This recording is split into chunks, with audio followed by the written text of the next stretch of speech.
mynews.studio. A treaty to protect half of the planet's oceans has officially become law. The big question is, will it actually make a difference? Today is November 11th, 2025.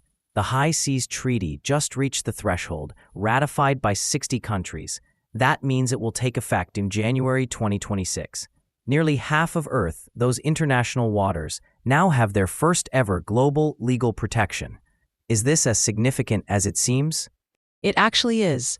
For the first time, there's a legal framework that allows countries to create marine protected areas in international waters, places that used to be outside any national control.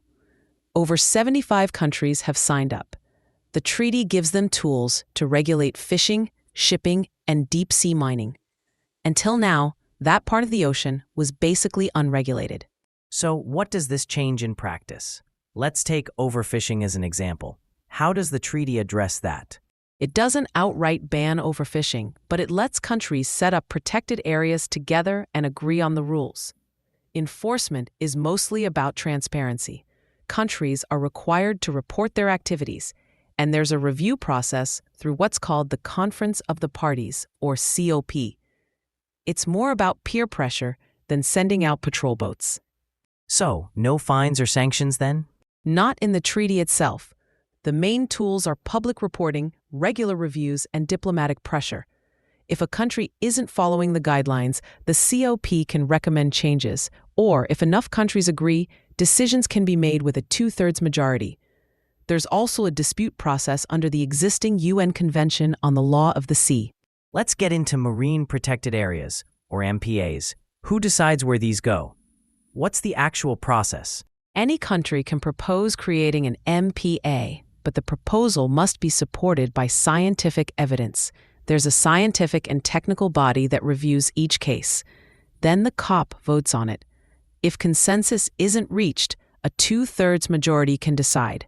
Is that enough to handle competing interests? For example, what if major fishing nations object? That's where science and broad participation are both required. The process is designed to balance conservation goals with economic realities. But yes, if powerful countries disagree, things can slow down or even stall. And the industries, fishing, shipping, deep-sea mining, are they supportive of this? Many in those industries are cautious. Fishing and mining groups worry about possible restrictions and costs. The treaty doesn't ban these activities, though. It regulates them. The idea is that, in time, more sustainable practices will take hold. Some shipping companies already support stricter pollution controls. I want to talk about equity. The treaty talks about benefit sharing from marine genetic resources. Can you explain what that means? It's about genetic material from ocean species, like enzymes or DNA, that might be useful in medicine or industry. Developed countries have the technology to use these resources. The treaty says benefits must be shared, overseen by a committee. But there's still debate over how to track and distribute those benefits, especially when it comes to digital genetic data.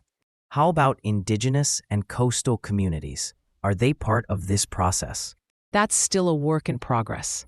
The treaty calls for capacity building and technology transfer, trying to help developing countries and local communities participate. But critics point out that local voices are often left out of international negotiations. Implementation will need more engagement at the ground level. And what about countries that haven't signed or ratified yet? Is there any real pressure for them to join? Diplomatic pressure is growing. As the number of signatories rises, the treaty gains legitimacy. But unless the major fishing and shipping nations come on board, enforcement gaps are likely to remain. So, is this a real turning point for global ocean governance, or could it end up as just another agreement without teeth? It's a significant move. Nearly half the world's surface is now under a cooperative legal framework. But the real test will be in political will, robust science, and whether transparency actually leads to change. If this works, it could serve as a model for future global agreements on climate and biodiversity. The oceans regulate climate, feed billions, and hold most of the planet's biodiversity. If we don't protect them now, do we get another chance? That's really the issue. This treaty is a test. Can nations act together for everyone's benefit, beyond their own borders and immediate interests? Let's recap. The High Seas Treaty takes effect in 2026. It creates a legal path for marine protected areas, puts rules on resource extraction, and promotes benefit sharing. Enforcement is based on transparency, peer review, and diplomatic pressure, not penalties. Now we wait to see if countries follow through.